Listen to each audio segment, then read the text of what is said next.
jokes. I'm also delighted, thank you, to be working with Iris Connect again. We have a relationship with them in our trust, and I think they've got so used to me turning up at events now. I'm expecting a free hoodie, Andy, at the end of the day, if that's okay, because I like them. So welcome everybody. As Hailey said, I am Sam Gibbs. I currently work for GMET. My background is in English teaching, so I taught in the classroom full-time for just over 12 years. And since then, I've worked in a range of roles to do with teacher development for about the last 7 years now. And I've spent a lot of time working on coaching, and I see coaching as one of our biggest opportunities to improve teachers, to improve their practice, and to do a host of other stuff as well. But I also have some concerns, I suppose, about some of the potential ways that it's used. I'm working with Hailey at the moment. We're doing a book on teacher retention. We've spent quite a lot of time over the last few months interviewing teachers, probably well over 100 now, speaking to them about the reasons that they have stayed in the profession. But obviously part of that is they do tell us some of the reasons why they've thought about leaving as well. And I think what's become really clear to us is the link between teacher agency and retention. And one of the things that we've sort of picked up from those interviews, I think we both have thought a lot about anyway, is there's a potential for some of the things that we're doing to help teachers, to develop them, to get them to stay in teaching, to actually be the things that drive them away. And I think coaching is potentially playing a part in that, but there's an opportunity, I think, to sort of address that. So what I'm going to talk about this morning is how I think we can harness the opportunities of coaching in ways that are healthy, that support teachers not only in their practice and their development, but in ways that make them want to stay, hopefully, in our classrooms as well. So our trust, Greater Manchester Education Trust, is obviously based here in Greater Manchester. We are incredibly proud that we are geographically located in this city. All our schools are here and will always be so, and that we represent the beautiful diversity of this wonderful city within our trust. We've got currently 4 large secondary schools in our trust, you can see there, and we are growing, so we're moving into primary, potentially into AP as well. And our mission is here. Together we create lives of opportunity, and we spent a long time. It's amazing how long it takes a group of people that lead in a trust to come up with one sentence. It took a full day for us to come up with those few words there, but they are really, really important to us. And there's 2 things there that really matter to all of us. The first one is lives of opportunity. That's why we're here. Our goal is to create great schools where our pupils can go on to lead lives of opportunity. But the other word, hence why, and we had a lot of discussion about that comma. Should the comma be there? Should it not? I think it should be there, because that word together is critical.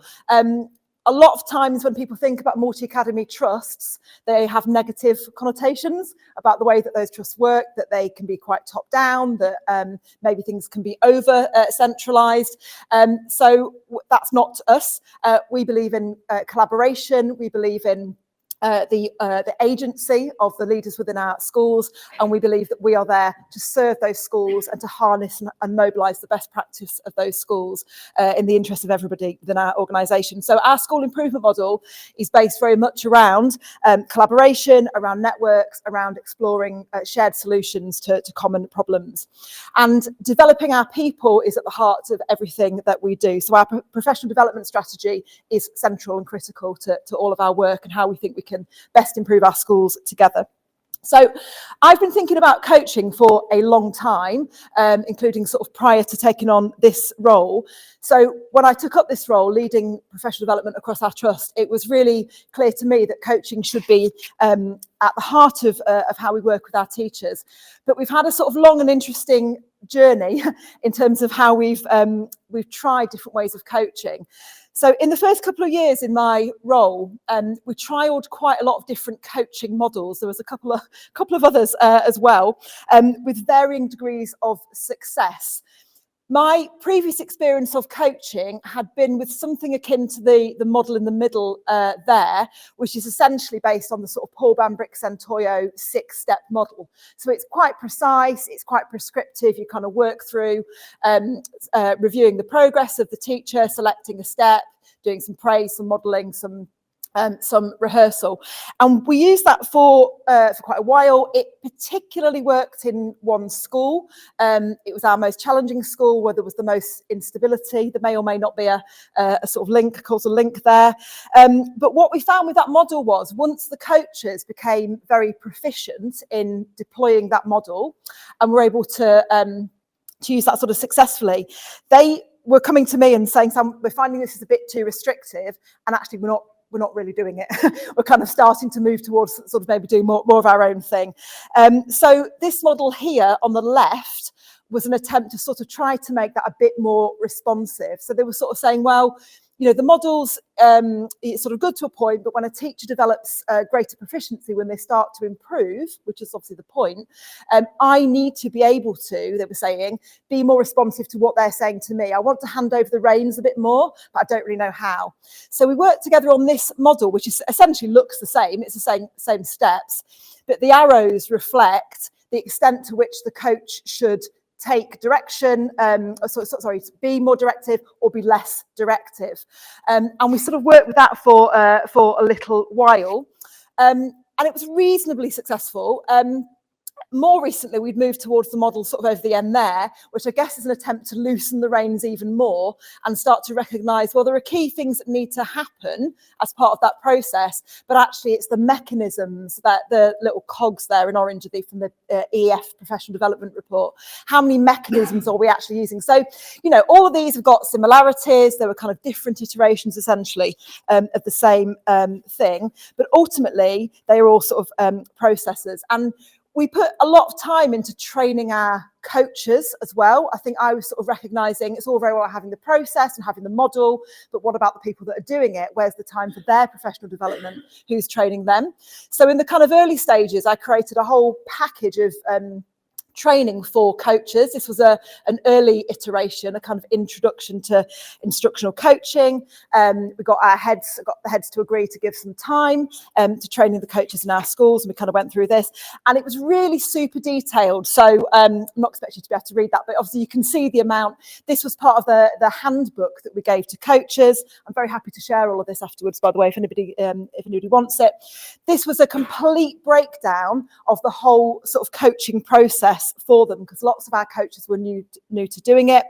And as coaches were using it, they were giving me feedback on what they found was challenging about coaching, and I would adapt it. So one of the things they said was, as we're going through the model, Sam, great, but it's feeling a bit robotic. So when I'm moving from like the praise bit to the probe, what do I say? Am I saying, right, now I'm going to probe you, not literally.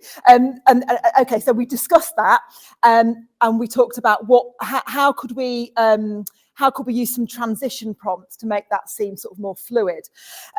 So again, we kind of worked on this for a while, but I think there was a sort of growing recognition, not just from me, but from the staff coaching, that the model itself wasn't enough. It was actually about the mental model of the coach. And I guess these resources were my sort of early attempts to try to sort of structure that and to help them to develop that. I know Hailey's going to talk about that in a lot more detail, this idea of kind of mental models of expertise in her talk sort of later on. But it was also about the teacher gradually taking some ownership over their development. So in the second column there, for each of the steps, I tried to be clear for coaches about what's the purpose of that step. And the third thing there says for the teacher to take some ownership over their own development. But coaches were finding that really hard to kind of let that go, and they didn't know when to let it go. So all of this was kind of earlier stuff that we were doing, but essentially I kept coming back to these questions, and increasingly I was questioning the time investment, the cost investment versus the impact of coaching. And you know, we've got 4 schools. We were doing it to varying degrees across all 4 schools. And in my role, it's about thinking about, the impact across the 4 schools, kind of managing that and making sure that the time I was investing was actually, worth it. It felt increasingly like it was a separate thing to do. And I think that's how staff were feeling about it as well, by and large. And it felt very distinct from school priorities. And obviously when you're working across multiple schools, you've got individual schools that have their own school improvement priorities, and then you've got some trust improvement priorities as well, and where they're not necessarily always speaking to each other as well as they should, there's a danger that you're creating sort of extra noise with anything that you implement across the schools. The other thing that was happening was the same model was landing differently in all the 4 schools, and needed lots of adapting. So this was particularly apparent around climate and culture. So in one of our schools where behaviour was more of a challenge, it was a school on a kind of rapid improvement journey, where we tried to implement coaching at reasonable scale. It was really difficult for teachers where they were being then coached to enact strategies in the classroom, and they just couldn't because the behaviour wasn't right, the routines weren't in place. And then the coaches were saying that when the teachers were coming to those coaching conversations, there were so many barriers around trust and sort of psychological safety, and they were bringing quite a lot of anxiety because the classroom environment was just so challenging. And that was playing out differently in the other schools. So, and where it was working, it was really hard to know why it was working. We couldn't really pin down, well, this seems to be quite successful, but what are the actual reasons for that? So it became sort of really apparent that where the culture and the conditions weren't right for coaching, we were just kind of knocking our heads against a wall, really. And then the sort of other reflection was there were other things going on across the trust that were undermining what we were trying to do. The main one of those is the way that we were doing appraisal, which I'll talk a little bit more about shortly. So at around the same time that I was sort of asking myself these questions, we've been doing this for about 2 years. Is it having the impact? I came across this blog by Alex Quigley, who asked this question: is the instructional coaching wave about to crash? And he argued that across the sector, excuse me, we were experiencing a sort of initiative fatigue, where instructional coaching was becoming another thing where it all looked nice and shiny on paper, but actually when you take it into schools, it was crashing against the reality of school life. And this really resonated with me. I thought, this is exactly what's happening. How can we avert this crash and really try to utilise the benefits or harness the benefits of coaching in our trust? And I think what Alex Quigley seemed to be picking up on in that blog is that the culture and the context and the climate of a school is the environment that coaching takes place in. So yes, the kind of circles in the middle are the things that coaches need to know, things that they need to be able to do. Of course, they need really strong knowledge of pedagogy. They need a toolbox of strategies that they can deploy, that they can use to support a teacher to improve their practice. They need to know the person in front of them. They need to know the teacher. They need to know where they are in their practice and where they need to go. And they need the kind of equivalent of pedagogical content knowledge, how to coach that teacher to be able to successfully use those strategies. But of course, all that is happening in a particular environment, and every school environment is distinctly unique and different. So when I reflected on what we'd done in terms of our coaching across our trust, I realised I hadn't thought consciously enough about those things, about the culture of the school, about the climate and the particular context. What I'd done is started with the model, and I've started with the training, and I'd overemphasised, I think, the importance of the how we're doing it, the kind of the what of the sort of the content. And my sort of reflection was effective coaching at its heart is the art of conversation. So the right question wasn't, what is the model that we need to use? It was, what kind of conversations do we want to be happening across our trust? And so when you ask that question, I think it leads to another question, which is the most important question of all. What kind of organisation do we want to be? This is an example. This is our Growing Great People charter at GMET. When we kind of had this reflection, and the coaches were having this reflection sort of with me at the same time, we basically decided to pause. Let's kind of just stop what we're doing in the main around coaching and ask ourselves this question. So we had a period of really focusing on and unpicking that involved a lot of staff across our organisation.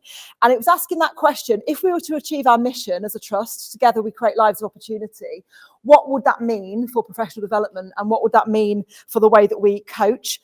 So we had to really go back to the why of PD, and I'll just pick a bit out of the charter for you, which I think is the most important part of it, and we landed on this. So our trust vision, in a sentence, is our goal is to create great schools where young people and staff flourish. And when we thought about that and asked that question about how are staff going to flourish in our trust, what does that mean? We kind of landed on this. And it's this word, agency, the theme of the day, which we really believe in. And for us, that means that our teachers, all our staff, we're talking about teachers today, are valued as professionals to use their expertise, to use their experience, and to use their own professional judgment to make decisions that suit their context and are in the best interests of their students. So in terms of professional development, they have an entitlement to high quality support and high quality CPD. They've also got a responsibility to engage in that. And it's about them being empowered. So that brings me to my obscure 80s pop band reference. While I was preparing this talk, I actually had a quick look on Spotify to kind of find that Bananarama album that I used to love when I was about 14. It's great. I'd encourage you to revisit it. With coaching, I realised it isn't the what we were doing, i.e. the model or the process, it's the way that you do it, as Bananarama say. So how could we work with our teachers to improve their practice? Because yes, that is always the goal of coaching in schools, but to keep their agency at the heart of everything that we were doing. So our journey has led me to, I think, 3 principles that I think are important, and they're deliberately in that order. So instead of starting with the model and the training and the process, I think it's really important to start with the culture and the way that you're going to do it. I'm going to talk to each of these for a few minutes, and after each one, we'll have a bit of time for discussion and for you to share some ideas as well. And Nathan's going to run around with his roving mic and try to capture that as well. So the first thing then for us was about defining the culture. What is the sort of organisation that you want to be? What do we mean in quite a granular way by that? Building it and then committing to living by it. And I think that means explicitly defining your values, not just them looking nice on a nice charter, but being really clear what they mean. And then in terms of coaching, how are they going to show up in those coaching conversations? We know that teachers' development is shaped by the quality of the culture that they're in. So I'm sure you'll be familiar with the Craft and Pape study, which showed that teachers can keep improving across their whole career and avoid the plateau that we sometimes see if the culture is strong. And although they're measuring that in terms of student outcomes, i.e. the line on the left, there's more than that, isn't there, that's important. There's the human element of this as well. Teachers deserve to work in healthy cultures, in cultures where they feel valued, where they feel supported.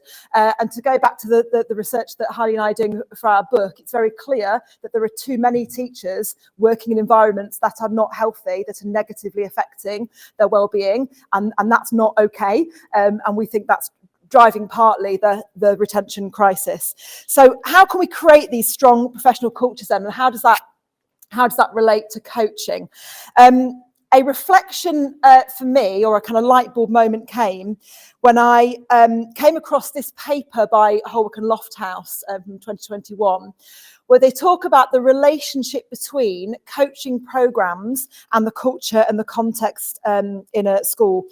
And they argue that coaching and culture are in this kind of reciprocal relationship, so that coaching should contribute to the culture of a school, but you then expect that culture to shift, and that should feed back then into the way that you think about coaching. Therefore, the way you coach should never be static. It should evolve and develop in line with your culture.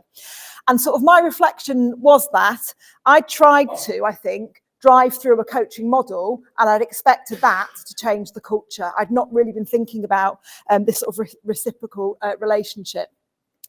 Whereas I think when the culture is right, people feel more able to enter into coaching style conversations. And as leaders, that is our job, to create that space for them to do that. Coaching it's not an add-on, it's a kind of a way of being. It's something that should come organically over time from the culture, not be forced on people, and it should change and enable the culture as well. So how do we do that? So we need to recognise that coaching conversations are a way for a school to live its values and to consciously craft its culture. It's a tool to do that. This is one of my favourite quotes from a great book, Putting Staff First. And it's kind of this bit for me. The micro interactions that are happening in schools will incrementally define the culture of our schools. I think when we came to see coaching conversations, every coaching conversation being a way that a teacher experiences, very directly the culture of a school, that's when we really started to think about it quite differently. If the way they're experiencing that culture is negative, so a senior leader stood, on Inset Day saying, the way we do things around here is, we look after you and we all trust each other and we all get on and et cetera, et cetera. But then when they're coached, that feels very judgmental and it feels quite negative, and there's not that trust and that psychological safety, then they're not going to buy in. They're not going to believe it. If we don't enact our values in the coaching space, essentially they mean nothing. So our values were our starting point. These are our values: excellence, care, and respect. And when we started to think about how is coaching a chance for us to enact these, it's kind of helpful that two of them are care and respect. So they literally are the behaviours that we want people to be kind of exhibited in the coaching space. This was our starting point. And while this can all sound like a little bit wishy-washy and sort of nice to have, there is robust evidence that high-performing teams have high levels of psychological safety. So it is the care and respect, but the excellence is the reason we're doing this. We want excellence in our classrooms. We want excellent teachers in front of every child in our trust. Coaching is a way to enable that, yes, but the way we treat people in that process is important. So psychological safety in coaching can help us to drive excellence. There's some interesting research around trust as part of coaching. So there's a study from Finkelstein in 2016 who says that trust has been underestimated in coaching, that distrust can slow or completely derail coaching. She says, trust is not something that coaches can achieve at some magical point and then ignore. Effective coaches attend to trust building at all times. So let's just take a moment now then for you to kind of reflect on, or to have a think about the relationship in your school at the moment between culture and coaching. How does it reflect your school values, and what impact has coaching had on your school culture, and how do you know? Take a couple of minutes and then Nathan will run around and hopefully a couple of you will be okay to feedback.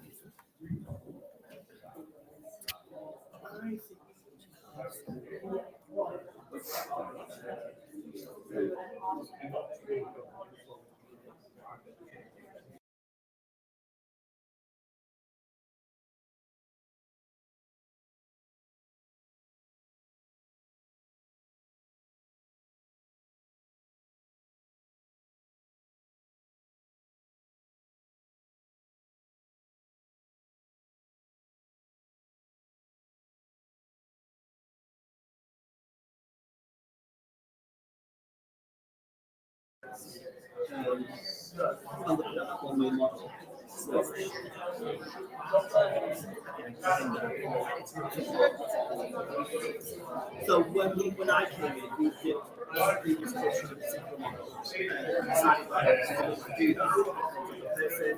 And then we started our trip on synthesis. So yeah, to me, this is community skills, we did coaching training, we did do and then we just do culture shows like two coaches.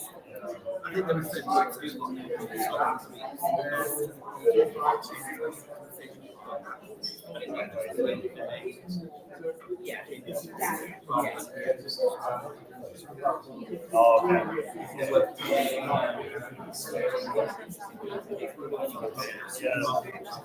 Do you have any coaches that struggle with the pedagogical content? How do you Yeah, so I'll talk about that.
Senior leaders.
I'll say that, everybody, if that's okay. A couple of really interesting conversations that I overheard or was involved in. Would anybody be happy to share a couple of nuggets from their table? And Nathan's poised with his mic, which probably puts everybody off. Anyone happy to share? Thank you so much. I just think in terms of the coaching and flexible school values, our values are care, aspire, succeed.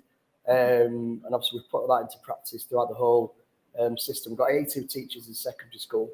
And I just said on the table, probably around about 80% of our teaching staff really buy into coaching and reflective and like instructional coaching as such, although I'm still not quite sure exactly how that works. I think similar to yourself. But then the other 20% probably think that they should be the coaches because of their experience. And actually, you find that those 20% of people are probably quite obsolete in some of their viewpoints around teaching, and maybe still be teaching things from 20 years ago when they did medium-term plans. Yeah, thank you. And I think, just their practice may be a little bit outdated, but they think just because of their seniority in terms of the years of service. That's really interesting. That reflects, we were just having a conversation, weren't we, about who should be the coaches, which I've not touched on loads in this talk today, but I have sort of thought and talked about before. And sort of the conclusion, there's what's the utopia? And my utopia is if I could have a subject-specific coach in every department in my schools, and that's all they did all day, that would be perfect. But we're so nowhere near that as a system with the funding or the time or the capacity for people to do it. I think it's a really contextual decision in every school. And you're right, the best people to coach are not always the people that have been teaching the longest. And one of my frustrations when I was teaching, and I was an advanced skills teacher at that point, was everyone just assuming that because I'd got to that point that I was, I knew everything and I didn't need to be observed. I didn't need kind of feedback. Issues there around whether those teachers have kept up to date with the latest research, et cetera, et cetera. Again, this will link into what Hailey's going to talk about later on, about sort of mental models of expertise and how we develop them. But you're right, there needs to be, as part of this, who is going to do it and who are the right people in our school, and not just the people that know their stuff, but the people who can actually get people on board, build trust. I've just appointed 14 subject leads across our trust, and I recruited them on values. They are not, some of them, the most experienced practitioners in our trust, and they are leading subject practitioners who are way more experienced than them. But I've been clear with them, it's not about you imparting all your wisdom and everything you know as the expert. It's about how you work with colleagues to make them feel valued and bring out their expertise as well. So that who is very important. Thank you. Right, let's move on to the next kind of principle. We'll have some more time to chat on tables as well. So we've talked about defining culture then and explicitly defining values. being critical. The second thing I think is purpose, and obviously these things are interlinked. For me, this is about knowing why you were coaching. Somebody said to me once last year, maybe it was Hailey or somebody else, if coaching is the answer, what's the question? I thought, oh, that's interesting. What problem are we actually trying to solve? Why are we doing it? Not just because loads of people on Twitter or X or whatever it's called are saying that we should be doing it. What are the problems we're trying to solve? What are our priorities, and what are the contexts of our individual schools? The purpose of coaching is not to do coaching. A good question to ask is, and we ask this question a lot now in our trust about everything, why this and why now? I think if you ask that question, you can get to the purpose. So in terms of our schools, I think we have a different purpose for coaching in every school. In a way. So at East Manchester Academy, school that's been a kind of rapid improvement journey, the purpose of coaching for the last 2 years has been to support teachers to embed consistent routines in the classrooms, because without that, you can't do anything else. And that's where we're at. And we've used IRIS really effectively in that school to build a bank of models and resources that's really tailored to what that school is working on.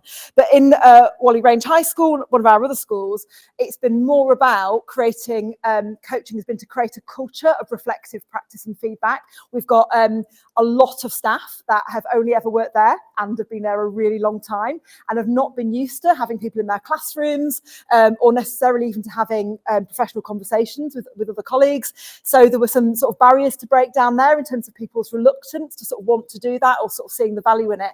Two completely different purposes. But as a trust, we want to have a common understanding and a common language around the way that we use coaching as part of our professional development strategy. So for us, it comes back to this. This is our anchor. When I meet our CPD leads and we work together and we plan our coaching across our schools, we all understand that this is what we are aiming to do, and that the purpose is to empower our teachers. So any models, any examples that we use of coaching are around this. And the model that we're using now is really based on not a model.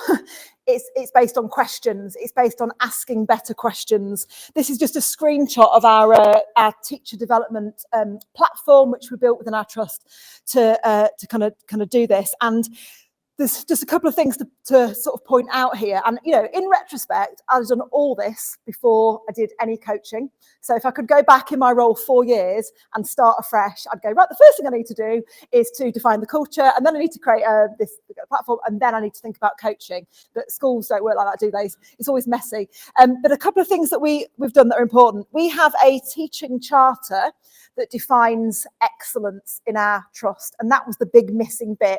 If you're going to do coaching, what are you coaching people towards? If you haven't got a framework of excellence, or you haven't got a clear understanding about what excellence looks like in your organisation, you're always going to be sort of flying towards the clouds in different directions potentially. So we have a series of principles. We have 5 principles that underpin our excellence framework.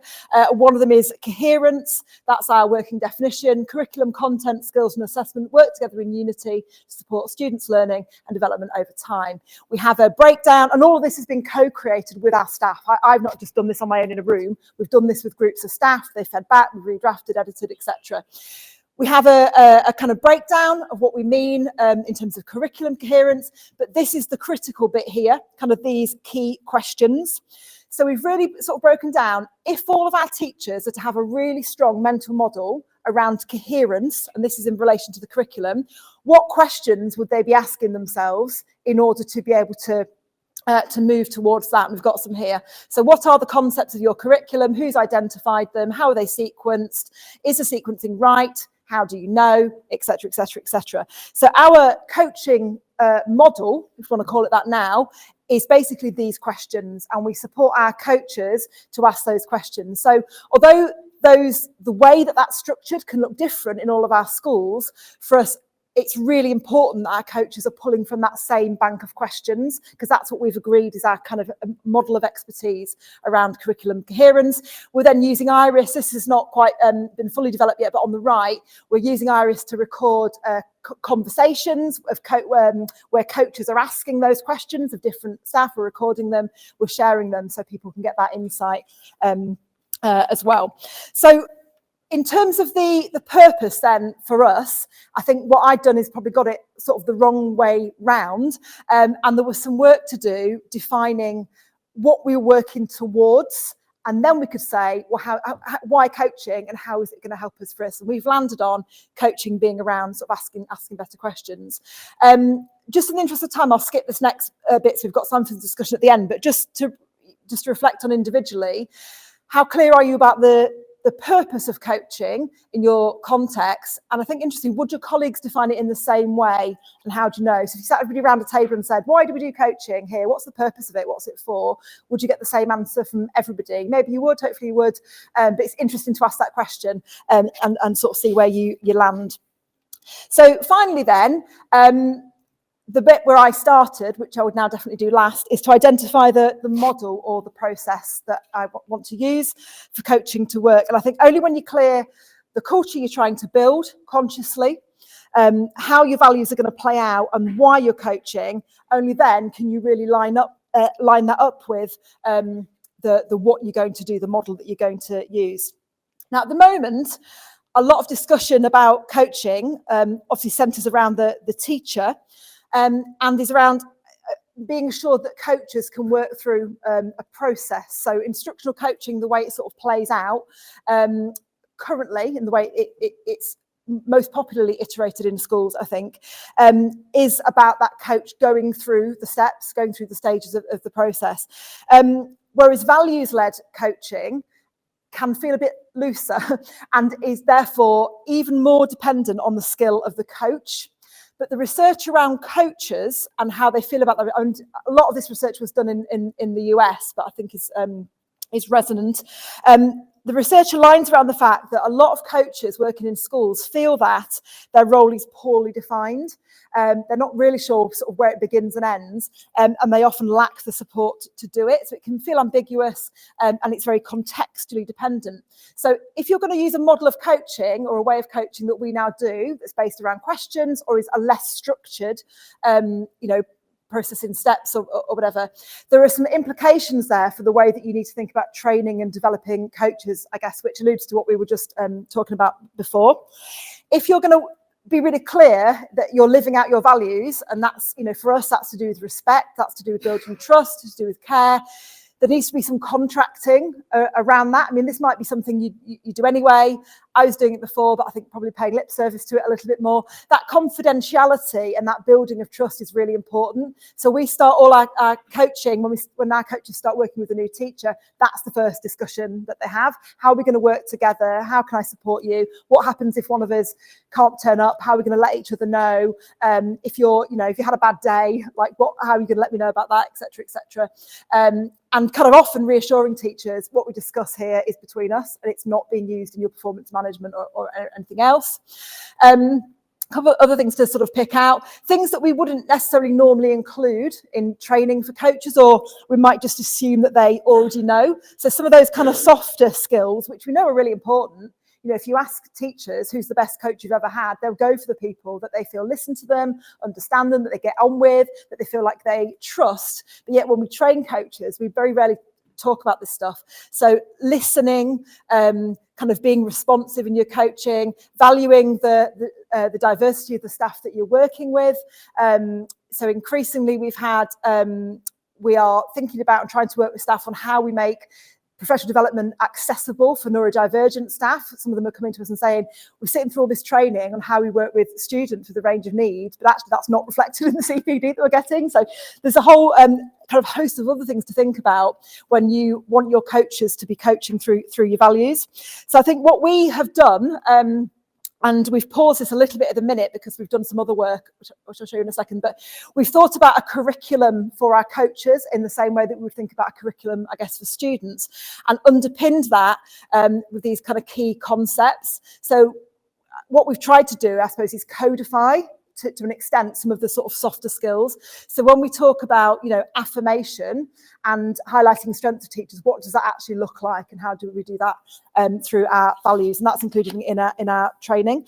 And we've really prioritised the training of coaches in order to sort of make this work, including those more tacit skills, as I say. So going through, so what do my teachers and leaders already know about coaching?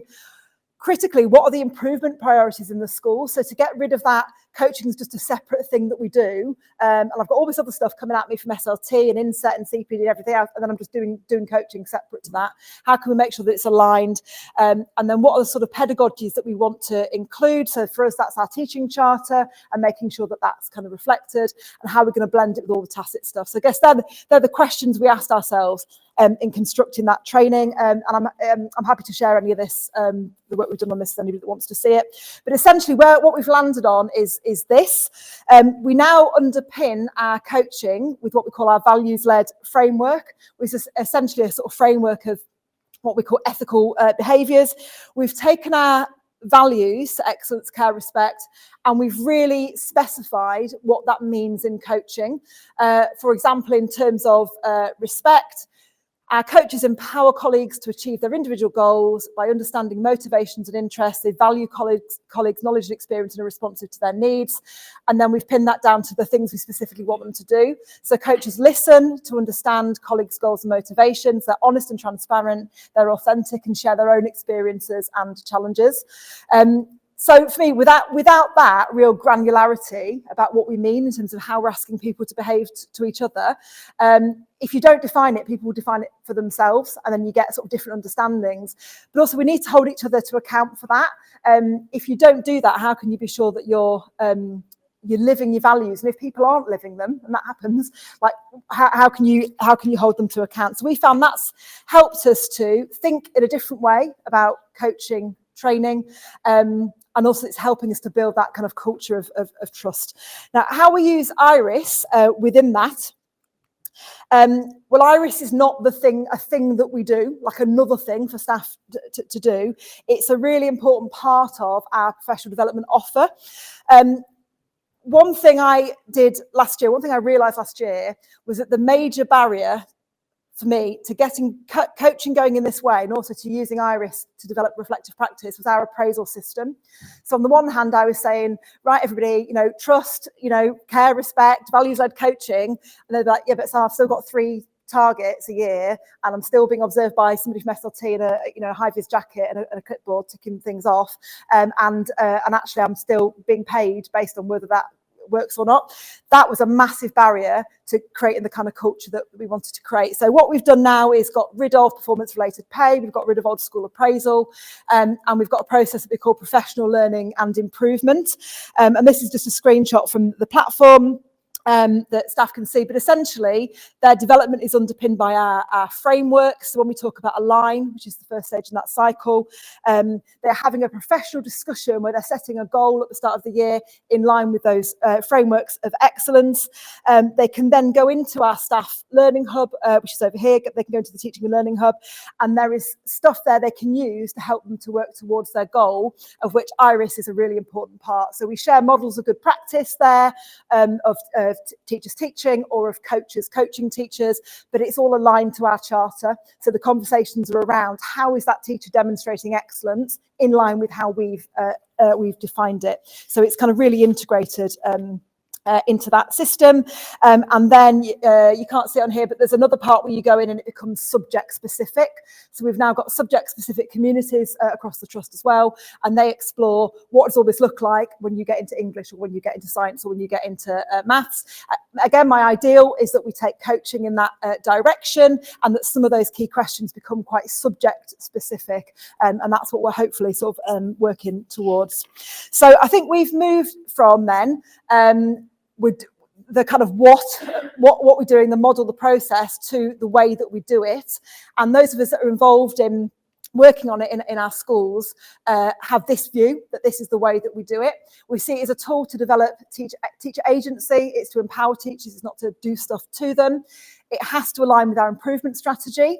So teachers have to understand, they see the value of it in line with the journey of the school. We value it, we give it time as much as we can, and we give it resources through training for coaches. We see it as a way to build our culture intentionally. So the way we behave in those coaching interactions is really important. And we create space for dialogue and collaboration and reflection and critical thinking, not just in the coaching, but outside of that as well. So through the other networks that we facilitate across the trust when we bring people together in those spaces. So the last thing to kind of think about, I sort of run out of time, so this will have to be a self-reflection question. For you and your organisations, what's the balance between the what that you do and the way that you do it? And, oh dear, that's a dreadful typo. That is classic. And I'm an English teacher, gosh. Shift. Oh dear, can you edit this from the live stream? Anyway, amazing. If anybody would like to, after that, nobody wants to speak to me. But if anybody does, feel free to contact me. I'm super happy to share the slides, the framework, the training, anything that would be helpful to anybody. Thank you so much for your time and attention and your kindness over my last slide as well. Thank you, everybody.